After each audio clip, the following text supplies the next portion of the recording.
জয় যিশু। প্রথম পাঠ করিন্থীয়দের কাছে প্রেরিত পলের প্রথম পত্র, 7 অধ্যায় 25 থেকে 31 পদ। বিয়ে করা বা না করার ব্যাপারে পলের উপদেশ। প্রিয়জনেরা, যারা কুমার বা কুমারী অবস্থায় আছে তাদেরই কথা বলছি। তাদের বিষয়ে আমি অবশ্য প্রভুর কাছ থেকে কোনো নির্দেশ পাইনি, তবে প্রভুর দয়া পেয়ে আমি সকলের বিশ্বাসের যোগ্য পাত্র হয়েছি বলেই আমি এখানে আমার নিজের অভিমত জানাচ্ছি।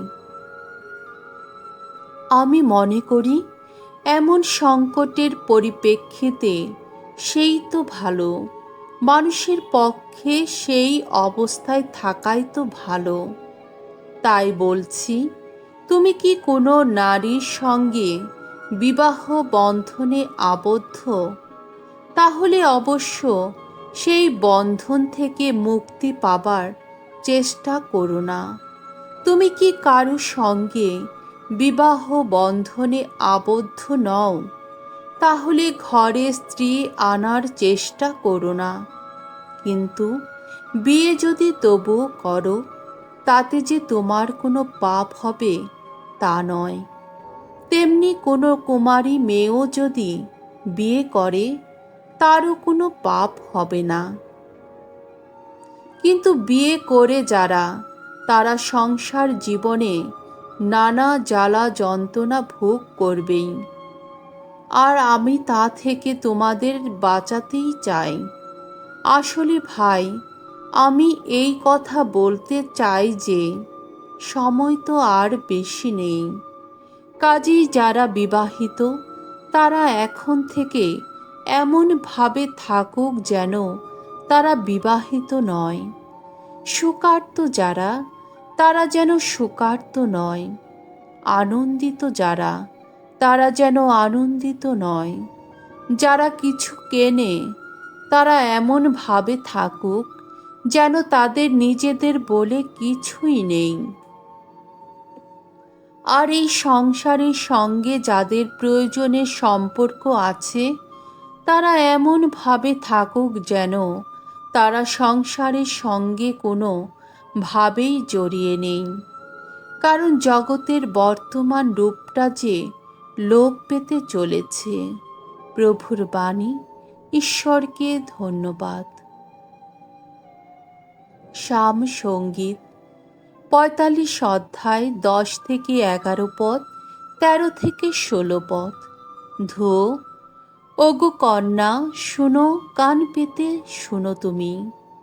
শুনো কন্যা, ভেবে দেখো, কান পেতে শোনো।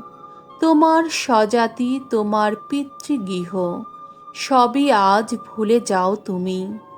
রাজা তো এখন তোমার ওই রূপের পিয়াসী। তিনি যে তোমার প্রভু, তার চরণে প্রণত হও তুমি। অন্তপুরে রূপকন্যা সর্বঙ্গ শোভিতা, সুবর্ণে খচিত তার অঙ্গের বসন। বর্ণময় বস্ত্রে সাজিয়ে ওই দেখো আনা হচ্ছে তাকে রাজার সম্মুখে। পিছু পিছু আসছে তার যত সহচরী কুমারী সখীরা। হর্ষ আনন্দের মাঝে এগিয়ে নিয়ে যাওয়া হচ্ছে তাদের। তারা তো এখন প্রবেশ করছে রাজার প্রাসাদে। তোমার যত পিতৃপুরুষের স্থানে একদিন বসতে পাবে তোমার পুত্রেরা। তাদের হাতে তুমি তখন দেবে সারা পৃথিবীতে রাজপুত্রের আপন অধিকার।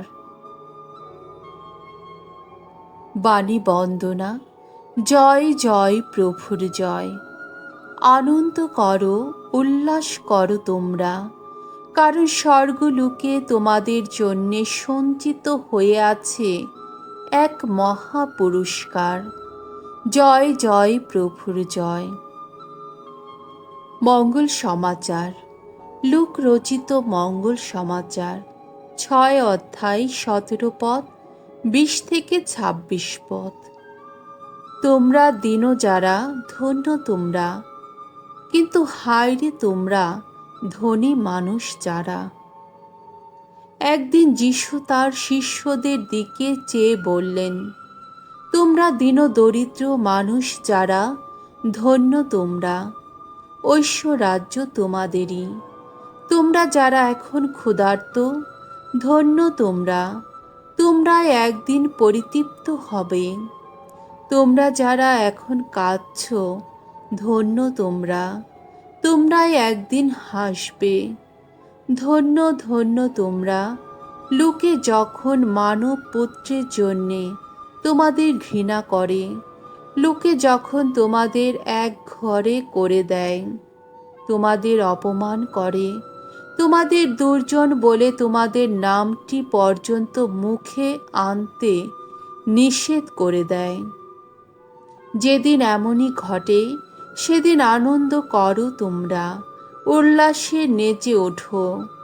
জেনে রেখো, স্বর্গলোকে তোমাদের জন্যে সঞ্চিত হয়ে আছে এক মহা পুরস্কার। ওদের পিতৃপুরুষেরা প্রবক্তাদের সঙ্গে ঠিক এমন ব্যবহারই তো করেছিল। কিন্তু হায় রে তোমরা ধনী মানুষ যারা, তোমরা তো এখনই তোমাদের যত সুখ সান্ত্বনা পেয়ে যাচ্ছ। হায় রে তোমরা পেট ভরা মানুষ যারা, তোমরা তো একদিন ক্ষুধার্তই হবে। হায় রে তোমরা যারা এখন হাসছ, তোমরা তো একদিন দুঃখই করবে, কাঁদবেই তোমরা। হায় রে তোমরা সকলে যখন তোমাদের সুখ্যাতি করে, ওদের পিতৃপুরুষেরা নকল যত প্রবক্তার সঙ্গে ঠিক এমন ব্যবহারিত করেছিল। প্রভুর মঙ্গলময় বাণী। খ্রিস্ট প্রভু তোমার প্রশংসা হোক।